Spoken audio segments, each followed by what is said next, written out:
Y'all remember when you can get a book for like $12? What happened to that?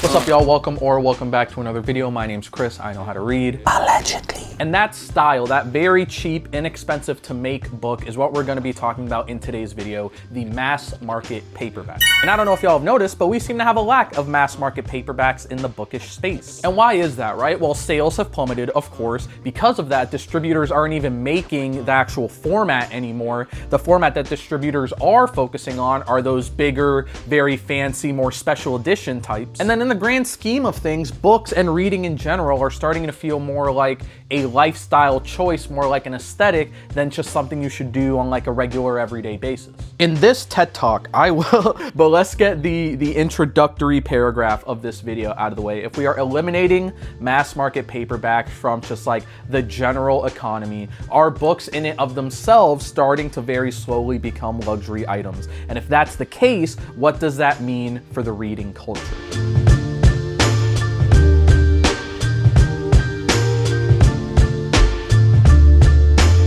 So for those of y'all who don't know, who are not accustomed to the term, let us discuss in pure definition what a mass market paperback is. It was created to be exactly what the name says. It is a paperback, so it is not hardcover and therefore more expensive. And two, it is mass market, meaning it is usually printed on cheaper paper in a smaller form size, typically around 4x7. And the main thing for me is that like they weren't meant to be collected. They weren't meant to be displayed in any sense of the word. The reason I have mass market paperbacks was so that they were cheaper to make and more importantly, cheaper to buy for the consumer. So you could throw them in the backpack, you could break the spines, you could mess with some of the pages and it would be fine because you didn't invest that much up front. I don't know about y'all, but I live in Florida and we have this grocery store called Publix. And for some reason, they used to have a ton of mass market paperbacks at a grocery store. But this was the environment that these books thrived in, right? It was like the drugstores, the convenience stores, the Walmarts, the Publixes, typically just places that you didn't expect books to be sold at a very high rate, like a grocery store,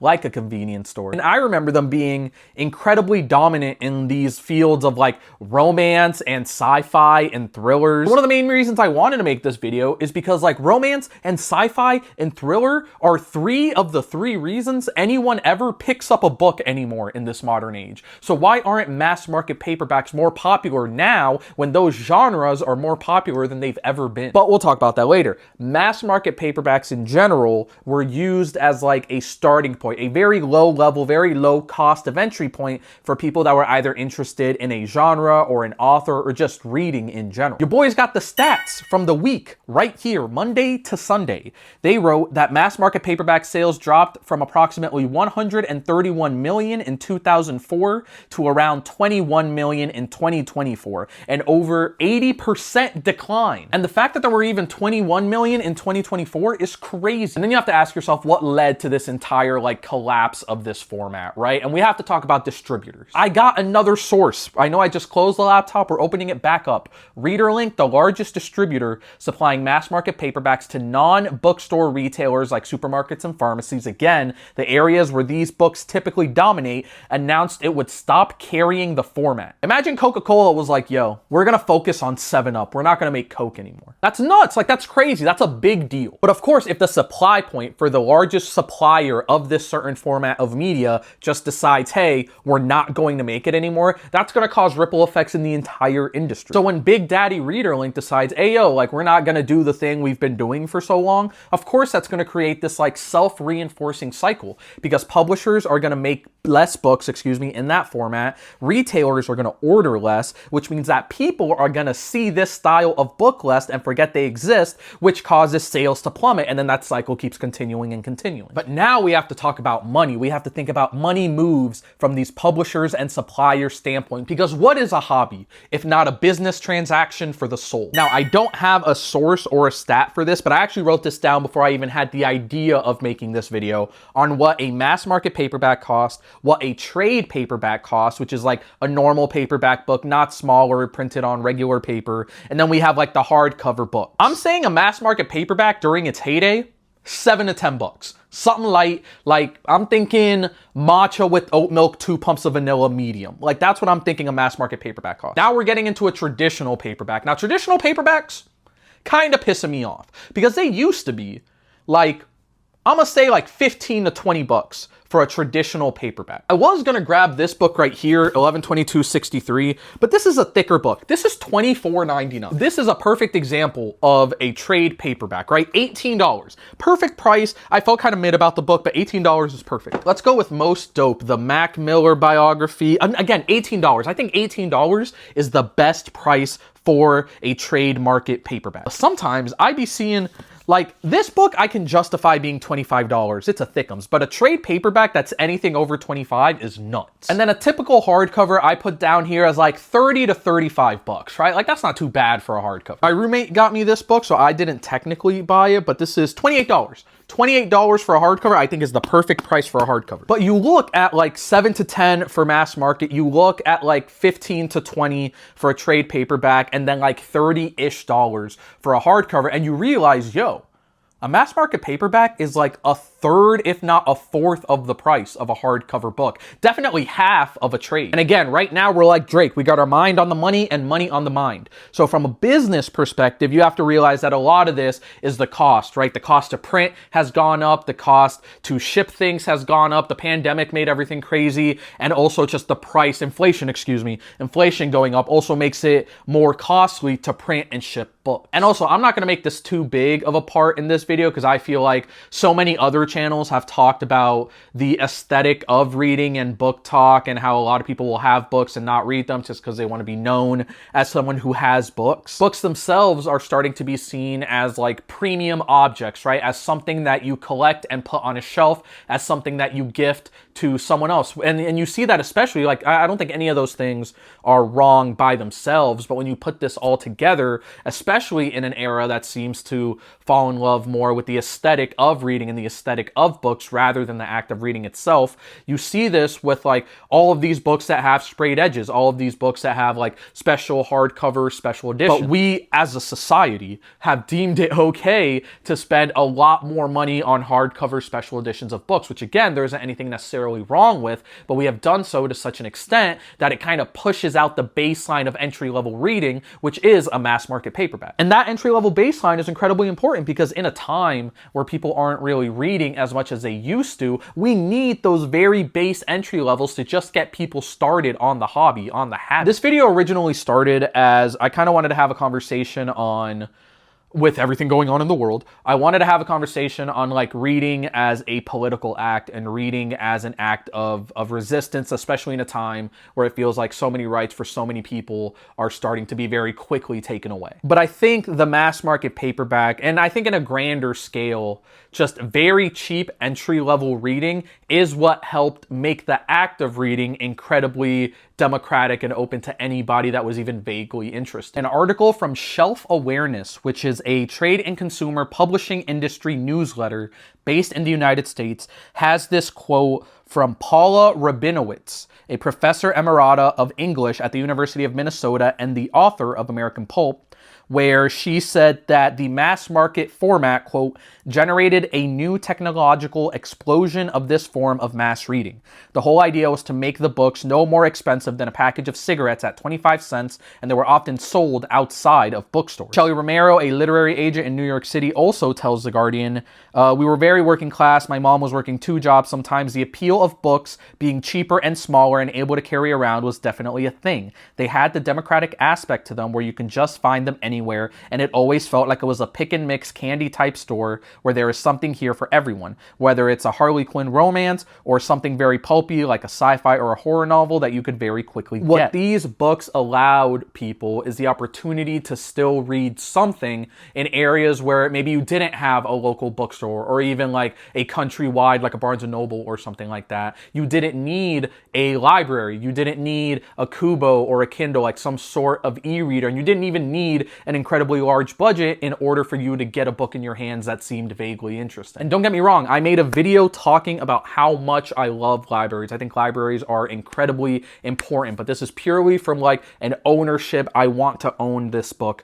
perspective. And yes, I understand that a digital book is oftentimes, if not always, cheaper than a physical copy. I get that. But again, the little monkey with the 2 symbols in my brain also has an idea for another video where it talks about ownership in the bookish space and whether it's a a movie that you buy digitally, a game that you buy digitally, a book that you buy digitally, you're not really buying the thing. You're buying access to the thing. And one day, if Big Daddy Bezos decides, ayo, all those books on your Kindle, we're just gonna remove them from the Kindle library, what are you gonna do? Nothing, because you're not buying the book, you're buying the exquisite access that our grand overlord Amazon has given us to access the book. And even if you can get past, which I don't know how you can get past, even if you can get past the aspect of owning but not really owning a digital book, you also need some type of Wi-Fi to download the book. You also need some type of device to read the book. So while I think that there's statistical backing to this idea that digital is kind of replacing physical when it comes to books, I don't know if it's like replacing this space that mass market books used to occupy, where it's like, hey, this is like a really cheap book, do you want to read it? I really think just like digital reading is like shifting the entry point in a negative way. I don't know if I'm ready to hard launch that opinion yet. I recognize I'm making a YouTube video about it, but still, it's all just bouncing. That monkey with the symbols is going crazy right now. And so with all this in mind, like, who gets left out, right? And it's like the young kid that doesn't have a lot of money to buy books. It's the middle-aged adult that wants to get into reading but doesn't have a local bookstore nearby. It's the person who's picking up a book for the first time and has never read Stephen King before and isn't sure if they want to drop $25 on a Stephen King book. Really quickly, I know I said I didn't want to make the whole video about this, but I think all of this kind of blends into the idea of reading as a culture and reading from a hobby, from a habit into collecting. Don't get me wrong, I am part of the booktube space, so I understand that having this shelf of books behind me makes it more likely for people to want to watch this video than if I didn't have a shelf of books behind. So many people have made absolutely amazing videos on the reading aesthetic and book talk and what that has done to the culture. I'll also have links to all those down below next to the like and subscribe button. Don't think I'm not going to shout those out. The idea that like books are being treated as like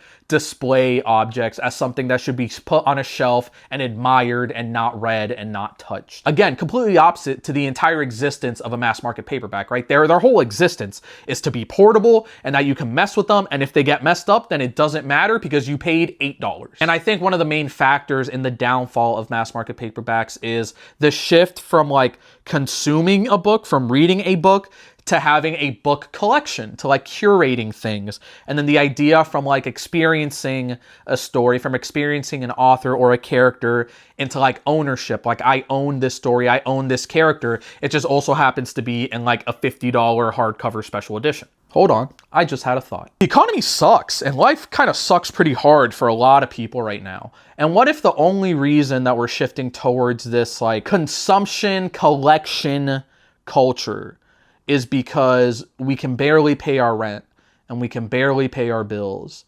And if this $18 copy of, or let's not even use the $18 copy, if this $28 copy of Heaven and Earth Grocery Store is something that I like and something that I care about, and one of the very few forms of ownership that I have, why don't I just get a bunch of books? Because think about it from like the average human perspective, right? You're probably renting where you're living. Your car is probably on some type of loan. You probably have a little bit, if not a lot of bit, of debt.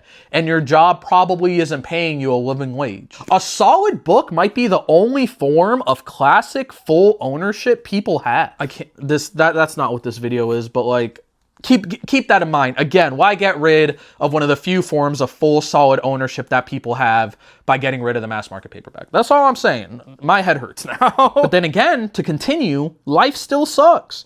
And so if the average book is going to be $20 or $25, it's much harder to justify a $20 or $25 book than it is to justify an $8 or a $9 book, which means people aren't going to be reading casually. Like, it has to be something that they have to invest a lot more time and money into. They're going to be reading less because they can't afford to buy a $20 or a $25 book. And then at the end of the day, it means that people are going to be risking less often, because I'm not going to get this trade paperback that's $25 because I don't know who this author is. And then don't get me wrong, I don't think my entire argument is like 100% sound, right? I think even trade paperbacks like this copy of Most Dope, they are more durable.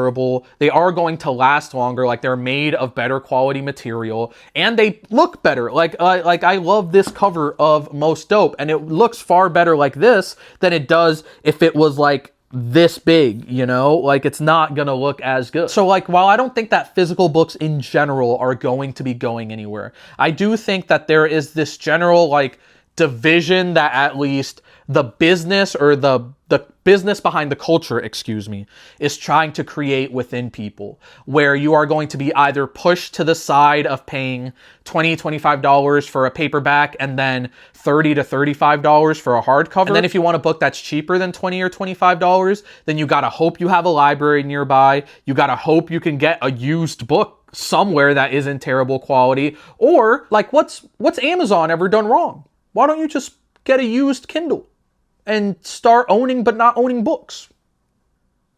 What's so bad about that? I think book culture succeeds. It is at its core, at its best, when it is ordinary and when it is regular. And I think this removal of mass market paperbacks signals a transition, like I said, between you better get your books digital, used, or at a library, or you're gonna spend 30 bucks on a book. And maybe that's like the extremist black and white thinker in me. But I don't think that we should be looking at like Reading Link and all of these other companies that produce mass market paperbacks. I don't think we should be looking at their departure from this format as anything less than a big deal. That's gonna be it for today's video, y'all. I hope you enjoyed this video. I'll have links to all the articles and the stats that I mentioned, as well as all of the YouTube videos that I mentioned on the reading aesthetic stuff in the description down below. Next to that description, in the general area of that description, you can find the like button. If you enjoyed this video, press that. I would really appreciate it. Leave a comment down below. Check me if I need to be checked. Is my opinion completely wrong? Do you have a mass market paperback that you very much enjoy? But if y'all really like this video and you like all the videos that I'm putting out, I would really appreciate it if you subscribed. I'll take one of the 3 things I just mentioned.